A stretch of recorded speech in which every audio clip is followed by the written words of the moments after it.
Okay. As a Hashem, today's daf is Masechta Baba Kamma, the final daf in the Masechta, daf Kuf Yud Tes, 119. Okay. So the Mishnah begins.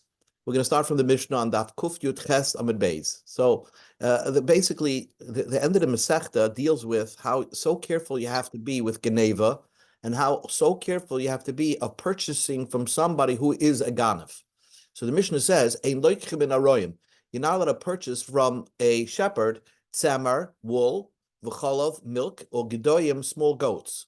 Why? Because the shepherd is hired by other people to watch their goats and sheep, and he probably stole those items. So therefore, if you're purchasing from him, you're encouraging him to continue to steal. V'loy mishaymrei peres, and you're not allowed to buy from somebody who watches fruits. If you ask him what his job is, he says, "I'm a watchman in fruits." Eight simu peres. You're buying wood and fruit from him. So you can assume that it was stolen, right? If the guy says he works for Bloomingdale's and he's selling suits on the side, you know he's lifting it off the trucks. So that's the point of the Mishnah. You have to be careful who you buy from. We're on Daf Kuf Yud Chesam and based by the Mishnah. Avol, but like ben anashim, you're allowed to buy from a woman klei tzemer b'Yehuda klei pishtim meglil, wool clothing in Yehuda and in the south, and linen clothing in the north, because their husbands, even though they're in the business, the woman didn't steal from her husband. The husbands are not makpid if the wives take a little bit from the store and sell it privately. Va'agolim, and you're allowed to buy calves b'sharoin from the women in Sharoin, because I guess in Sharoin they had a lot of calves. And their husbands didn't mind if they purchased from them. The kulan and all these sha'amru lahatbin aser. But if you're buying from somebody, says, "Oh, by the way, hide it, don't show it," so then you know it was a stolen item you're purchasing. Also, you're not allowed to buy from them. And you're allowed to buy eggs and chickens from any place. Okay. Eggs and chickens are usually not stolen; they're very cheap, and therefore you don't have to ask where the owner got it from, where the person selling it from to you got it from. Taner Rabbanim, we learned in the Brisa, ein loikim and aroyim. You're not allowed to take from shepherds. Loy izim v'loy gedoyim v'loy gizim v'loy tlushin shel tzamer. You're not allowed to take goats, small goats, or sharings, or things that fell from little pieces of wool from these shepherds, because obviously they may have stolen it from their sheep that's in their command. If they sell you let's say a sweater, so even if they stole the wool to make that sweater, they're koine b'shinui. They acquired it with a change. But these sweaters now belong to them. You're allowed to buy from them milk and cheese in the desert, but not in the where people are living. In other words, in the desert, the owner of the sheep or the cow says, let the shepherd keep the milk and the cheese. So therefore, you're allowed to buy it from them. But if they're around, where people are living, then the owner of the cow probably did not give permission for the shepherd to keep the milk and the cheese. You're allowed to buy 4 or 5 sheep or 4 or 5 pieces of sharings from them. You're not allowed to buy 2 sheep or 2 sharings from them. Rabbi Yehuda says, you're allowed to buy sheep from them if they're domesticated sheep, because if it's a type of sheep that belongs in somebody's house, even if they stole it, the owner would have been aware of it, right? Because this is a type of sheep that's brought home every night. So therefore, it must be their own sheep that they're selling you.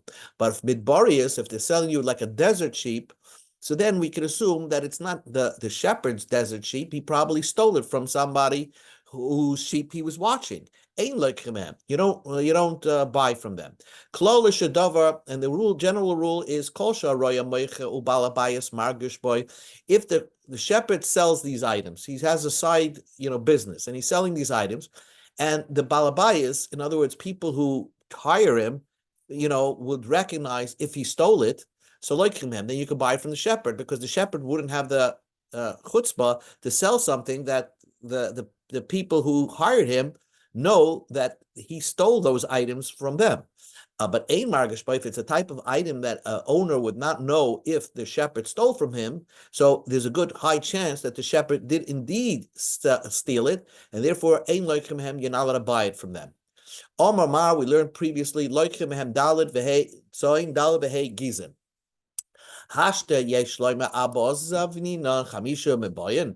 Now that you told me that 4 you can purchase, 5 for sure. I mean, you told me 4 or 5. If you tell me I could buy 4, then certainly 5, because 5 is too, the reason why you can buy 4 sheep is because if it was stolen, the owner wouldn't know about it. Rav Chizda said it has to be that he was watching a flock and he's selling you 4 within that flock of 5. So he's selling you 80% of the flock, so you know that somehow he has an arrangement with the owner that he can keep these 4 sheep, or that he's going to buy it later. He has a right to sell it to somebody else. So that's the only time you can buy it. Depends what type of flock. If you see him with a large flock, then you could only buy 5, because if that flock belongs to somebody, he's going to notice that 5 are missing. But if it's a small flock that he's watching and he's selling you 4 sheep, then that's usher, because that's mutter also, because in that case, the owner, since it's a small flock and 4 are missing, the owner would know about it. So the shepherd wouldn't have the guts to steal from it. Now the Gemara asks one last question. Hagufa kasha amr dal behetzoin dal behegizin dal beheen av sholish loy. Only 4 or 5, yes, but not 3. So the question is, you told me you're allowed to buy 4 or 5 sheep, but not 2 sheep, because 2 sheep is so easily to steal. So he probably stole it. What about 3? So that seems to be unresolved. So the Gemara says, so if it's healthy animals, so the eye of the balabais will notice when it's missing 3. So therefore you can buy 3 from them, because if the owner, if he knows that the owner will notice if it was missing, so you wouldn't have the guts to sell you 3. But if it was kechisha, it means weak ones that not so chashiv, and the owner doesn't care so much about them, and therefore we don't know if the owner sold him these items. So then 3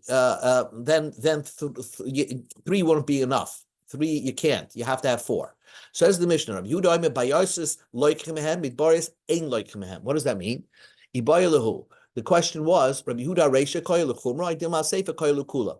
Rabbi Yehuda introduced to us the concept that it depends what type of animal. If it's an animal that goes home every night, so then you're allowed to buy from them, because obviously, if the shepherd wouldn't steal it, knowing that the owner would know that it's stolen.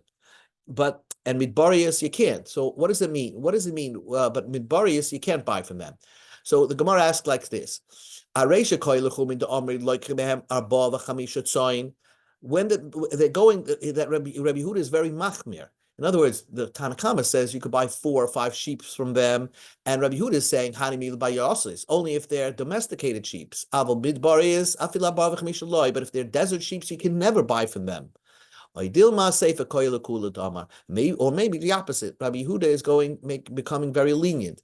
And the Brisa says that the Tanakama says you can never buy 2 sheep, and so it comes along. Rabbi Yehuda makes it easier for you. 2 desert sheep you can't buy. But if they're domesticated sheep, so you could even buy 2, because the owner is going to know that it's missing. Tashma, the Tanya Rabbi Yehuda by Yasus Mehen, the Ein Lekman Midbaris, the Chol Mokum Lekman Abava Chamisha Tzayin. So we'll go to the page. Midama B'Chol Mokum. Since he said in any place you can buy 4 or 5, so then the fact that he made a differentiation between Bayosis and Midbaris, he's going on 2 sheeps, and he's coming to go easy and says Al Sefer Ulkul Shmamina. He's coming to be more lenient than the Tanakama. Tanakama says 2 sheeps never. Rabbi Yehuda says it depends. If they're midbarius sheep, yes, no, you can't buy 2 sheep. But if they're bayosah sheep, you could buy. Now the Gemara says, we learned in the Mishnah, you're not allowed to buy from a watchman of fruits any types of like pieces of wood, because he probably stole it from the garden that he was watching. Says the Gemara, Rav Zvein Shevishta Marisa. He bought from a sharecropper who presumably is watching a garden. He bought like pieces of vine from branches of a vine tree. Amalei Abayis, Abayis said to Rav, obviously it's Rava. Abai didn't see Rav. Amalei Abayis, Abayis said, "V'natanan v'loy mishame peris eitzim uperis." You're not allowed to buy from somebody who's watching fruits any type of wood or fruits. Amalei, so he said to him, Rava answered, "Hani mil b'shoyim de lesle begufi da aramidi, aval oros de isle begabe emed de nafshe kumazabim." Our Mishnah is talking about a paid watchman that just watches the garden but has no share in the profits. But I bought from somebody who watching the fruits, but he has a share in the profit. So what I was purchasing from him, I could assume that he was selling me what actually belongs from him, from his part in the profits of this garden. Tana Rabbanim. The Bryce is taught, a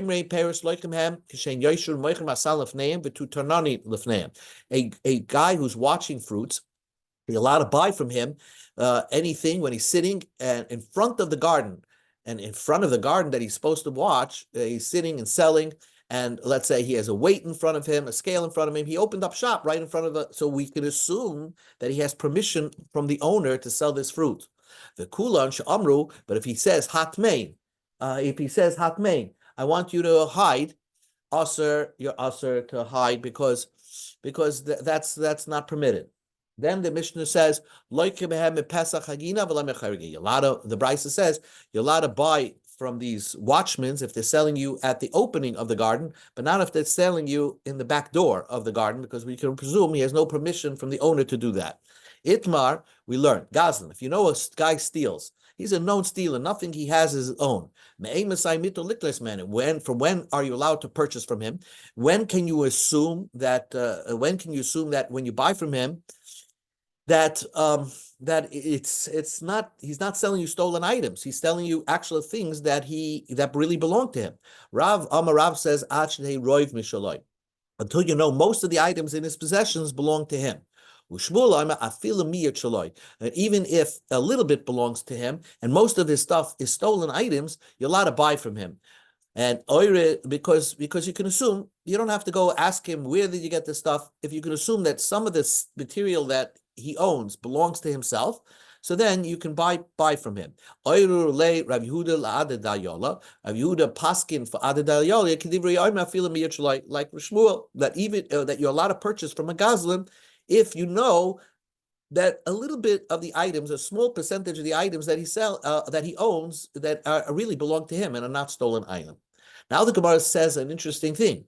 Mom and Moser, money belonging to a Moser, right? Rav Huna, Rav Yehuda, Chadama Mutal Abda Biyad. You're allowed to destroy it with your hands. The Chadama Asla Abda Biyad. Then one said, even though you know he's a Moser, you're not allowed to destroy his possessions. So Mandi Amma Mutal Abda Biyad, the one that said you're allowed to destroy it with your hands, because Lo Yehei Mamoyne Chama Megufay. That means that you're allowed to kill the Moiser, you're allowed to damage the Moiser physically, so certainly you're allowed to damage his property, because he's a Moiser. Uman de Yama, he's an informer. Uman de Yama Asla Abdoi, and the one that says you're not permitted to destroy his property, because Dilma Hava Leizar Ma'alya, maybe one day he'll have an appropriate child, and that child will benefit from the possessions belonging to his dad, albeit his father has a very bad reputation. But there's a pasuk that says Yochen Rasha v'tzadik Yilbush. The Rasha sometimes prepares something, but it really is all being prepared for a tzaddik. So the father, who's a moiser, was amassing his wealth so that one day he'll have a son who's a tzaddik who will benefit from it. Rav Chizda Havale Ha'u Arisa the Havatokal V'Yov Tokal V'Shaka Salke. So Rav Chizda had a sharecropper, but this person was so Germanic, I should say, that he weighed everything to the T and made sure not to give Rav Chizda more than he had. And Rav Chizda was nervous. You have somebody who's so makbid on every dime, you don't want to have that person working for you, because if one day something goes in your favor, you're going to know that this sharecropper is not going to be moichel you. So Rav Chizda, it's dangerous to have such a worker. You have to have people that are could be Michael. If something is off by a few cents. So Salke Rav Chizda fired him. When you're now. That's the pasuk. So Rav Chizda was the tzaddik. This was the chayte because he causes other people to sin because because of his makpid, always makpid to the last penny. Says the Gemara, somehow, when you steal from somebody, you're stealing not only his money. This is very interesting. You're stealing his soul. It's not just money. When you steal from somebody, you're stealing the soul of the victim. Your own soul, your own consciousness goes away. When you start stealing, you become so numb about what you're doing. You're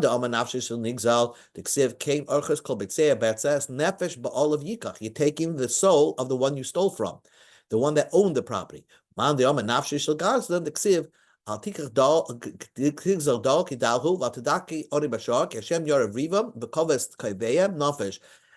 God is going to take revenge if you steal from somebody who can't afford to be stolen from, and God will take your soul. So we see that you're losing your soul as you steal.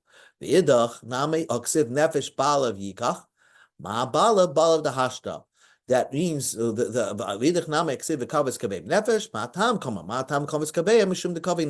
basically, what the Gemara just did was how each other mandiyama is going to learn the other pasuk.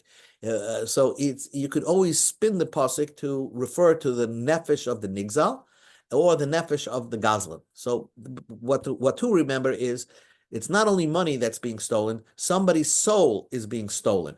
Either it's the soul of the nigzal or the soul of the gazlan. Now the Gemara says a frightening thing. Amma Rabbi Yochanan said, it's crazy. If you steal 1 penny from somebody, it's as if you stole his life. You're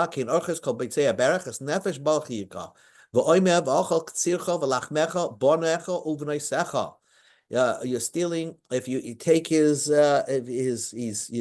food, you're taking stuff that he would have given to his children. So when the expression, you're taking food out of the mouth of my children. It comes from this pasuk. That's how bad it is when you steal from somebody. So basically,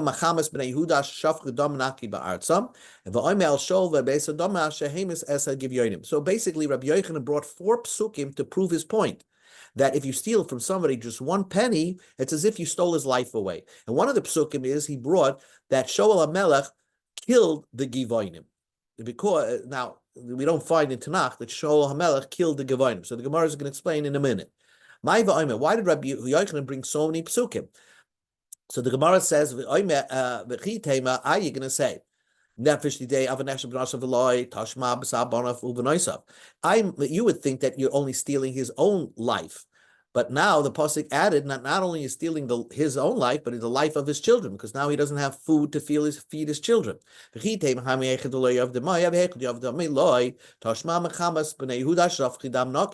not only when you steal from somebody and don't give him money.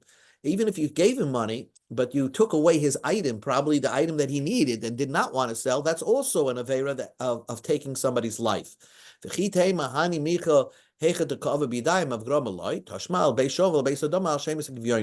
not only if you steal from somebody, but also if you steal from somebody, but you caused something to be stolen.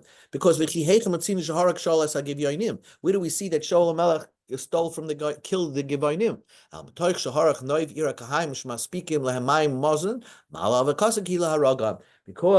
Shaul HaMelech killed out Noiv Ira Kahanim, and the people that serviced the Kahanim of that city were the Givonim.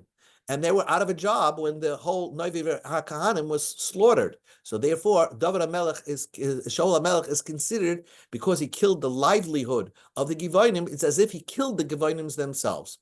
Then we learned in the Brisa, V'loichim en anoshim, Tana Rabbanim, V'loichim en anoshim klei tzemeh b'Yehuda klei pishtim b'gelol of l'yenish u'shmonis u'slosis. You're allowed to buy from women the wool clothing in Yehuda and the linen clothing in Galil, but you're never allowed to buy wine, oil, and flour from women because they probably stole it from their husbands. You can't buy from a child And you can't buy from a slave because a slave certainly steals. You have a maid at home, you could assume that she's stealing. A woman could sell an item worth 4 or 5 dinars. Keep a if you know she's purchasing something of a head covering, because that her husband wouldn't mind if she takes something. But if the woman tells you, hi, don't tell anybody that I sold you this, then it's also, she's stealing from her husband. And Gabay tzedakah, you're allowed to take from their wives a small things of a loy davam ruba. A Gabay tzedakah could collect from a woman at home, let's say a $10 check, but if she can't give you a $5,000 check or something too much, because maybe the husband is going to be makbid, and therefore that's considered stolen. If the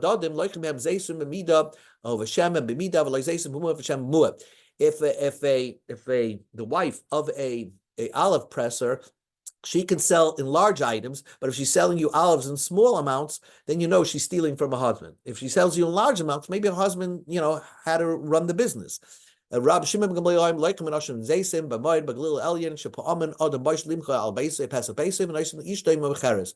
A person could on certain times we're allowed to buy even a small amount of oil from a woman, because sometimes people were embarrassed to sell their such small amounts, and they give permission for their wives to sell small amounts. Look at the Gemara. The Gemara ends with this story. Ravina was probably collecting, and then he saw women come from Mechuzah, and they started giving him his jewelry. So Amalei Rabbi Tesfoil Ravina Vatanya Gabi Tudon Mekamem Davru Loy Damaruva. So Rabbi said to Ravina, how are you allowed to collect this jewelry from these women? A Gabai Tzedakah is not allowed to collect from a woman a large amount of a large item. So the Gemara, these women, for the Bnei Mechuzah women, this is considered a small amount. They're like living in deal or whatever. So this is a small amount considered what they have, so their husbands don't mind.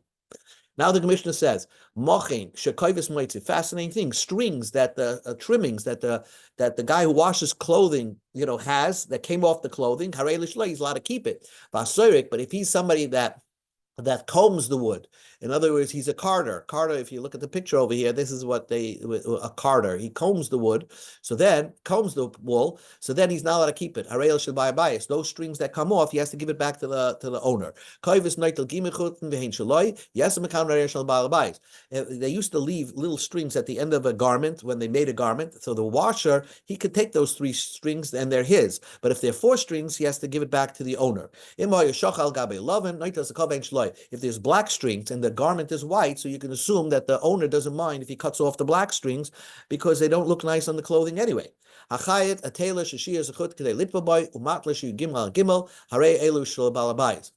In other words, when you come to a tailor, the balabayas was the one that brought the materials. So if he had leftovers, he had to basically give it back to the owner.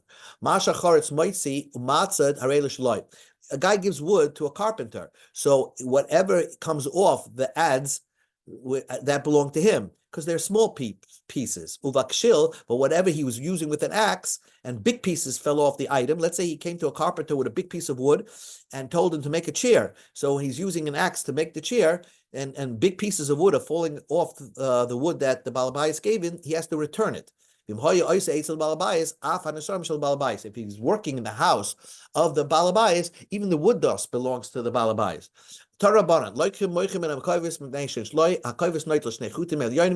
We go to Amid Beis. The Brisa adds something like this. Certain kaivsim, washers, they used to put loops on the clothing in order to stretch them out. So he should not place, let's say a carder should not place in a piece of cloth more than 3 stitches for each loop that he attaches to the cloth in order to stretch it out, because this causes the cloth to overstretch and require trimming. You can't comb the baguette to the vertical way, only to the horizontal way. You even it out on the length and not the width. And if you're trying to equal out a clothing, you're allowed to take off a tefach of the clothing to make it even. Okay, you don't have to ask the owner, and you can keep that piece.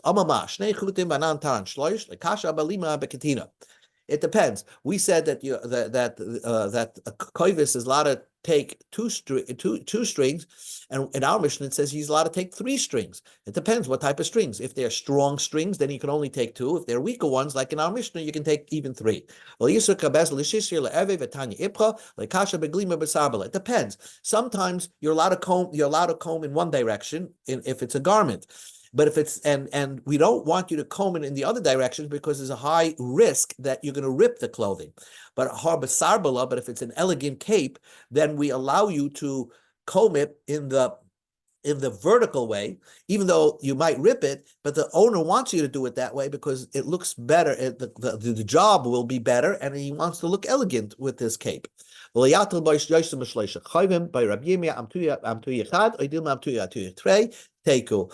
and out. You said you can't have 3 stitches, right? So what is out? In and out constitute 1 stitch, or perhaps does drawing the needle in and out make it like 2 stitches? So teiku. Tanya, we learned in the Brisa Ibka, you're allowed to even it out. If you're cutting to make it even out a baggage, you're allowed to only do it in the length, not the width. And then we learned in the Brisa the opposite. You're only allowed to do it in the width and not the length. Like kasha, habaglim, in a regular garment, you're right, length, not the width. If it's a belt, the better way to even it out is using the width, not the length. Again, you're not allowed to buy these little threads from a carter, these trimmings, because they don't belong to him. He's not allowed to keep it. If it's a place that they allow the carter to keep the trimmings, if a carter sells you a pillow and it's full of trimmings, I know he got it because of he's stealing from the people that he combed clothing for, but since he made it into a pillow or a cover, so he acquired that item with a shinu.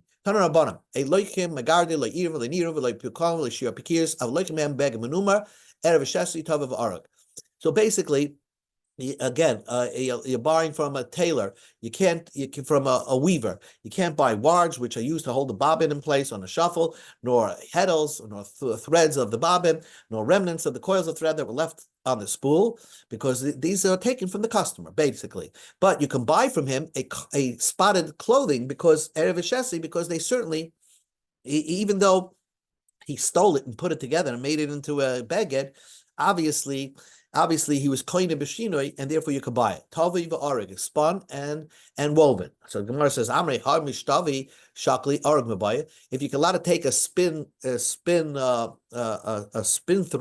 thread from him because he's koine b'shinoi, certainly a woven item you're allowed to take from him. So the Gemara says, my arig techi. There's a way to make something woven without spinning it. So that's the type of item you're allowed to buy from him. Taner Rabbanim, and loikin lamin et saba. If you go to a dyer and he has items of clothing that were to test this, that were used to test if the color, like dugmais or like tlushim shel sema, you're allowed to buy from a dyer colored clothing because he probably even spun clothing, even spun thread. So the Gemara says, "Hashto tovi shakal begodim mibaya." So I certainly, if you're allowed to take spun thread from him, certainly allowed to buy clothing from him because he was koine b'shinoi. So the Mayim begodim namti. You're buying clothing from him that he didn't spin. So there was no shinoi. He made it like felt. He just pressed it together and made a clothing from him.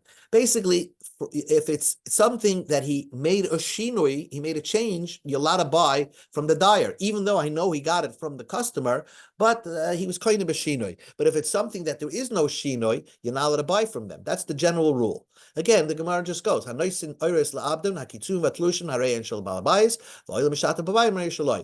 when it comes to a tanner, so then the shearings and things that come off belong to really belong to the customer.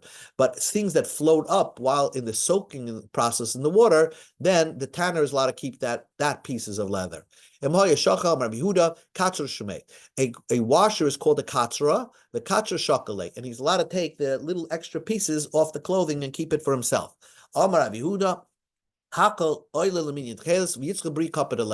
Even though these are extra items at the end of a clothing, you can still consider that tzitzis can be placed in up and it's counted as part of the corner of the clothing.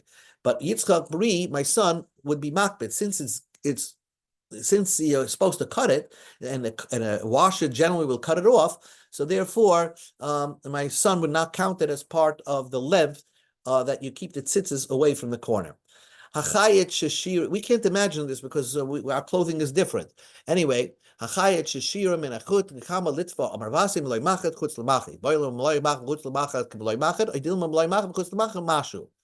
other words, you're allowed a tailor that had a little string left over and another string left over, he's allowed to keep it. So the Gemara's question is, what's the amount left over plus? His string, one stitch plus an extra. Is that an extra stitch or just an extra piece? Tashema, you see how it means. Basically, what the Gemara's question is, can the tailor keep the customer's string if it's this big, or only if it's this big? You see how the Masechta is ending, how careful of Ganeva. So now we're discussing that. Tanya, Chayat Shashi is good pachos migdei litva boy, matla shi pchus mishalish shalish, bizman shabayis makbid aleim, hareilin shababayis. If it's a balabayis that's makbid, then the tailor is not allowed to keep it. Ain balabayis or makbid aleim, hareilin shloi, then if the balabayis is not makbid on it, then you're allowed to keep it. So even if it's smaller than a stitch, yam bishlam loy mach v'chus l'mak loy machad, pachos mekam chazi d'sichtel. Yam loy mach v'chus l'mak mashu pachos mekam loy chazi el shma minam loy mach v'chus l'mak loy machad shma mino. What the Gemara just got through saying is that it must be that what we're discussing over here is that you're generally allowed to keep a large stitch plus an extra stitch that the tailor is allowed to keep. And if it's less than that, then he has to return it to the owner. But if it's less than that, it's still big enough to make one stitch.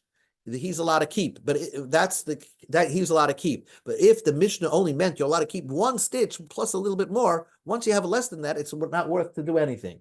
Okay, let's finish. The final piece of the Gemara here is like this: Masha Chorish or Aminu, Masha Chorish Maitzi, a carpenter, whatever gets cut off, the piece of wood, the matzah with it adds, he's allowed to keep it. So the Mishnah said he has to give it back. It belongs to the balabais. So, but the bottom line is, in this brisa, it says a matzid, whatever comes off the matzid, it belongs to the balabais. So what did the Mishnah say? Whatever comes off the matzid, belongs to the carpenter. And here the brisa says you have to return it. So how do you resolve that? There are two types of blade. In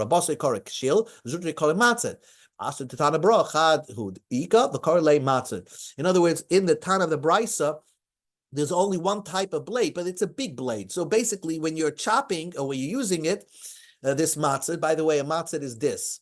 This is called a matzah. When you're using it, big pieces are falling off the pieces of wood. So it belongs to the customer. The customer never gave you permission to keep it. But what our Mishnah is talking about is if you're using a smaller type of blade where only small pieces fall off, so then you're allowed to keep it. Someone who chisels stone, so he's allowed to keep a little bit of the stone. It's not gezel.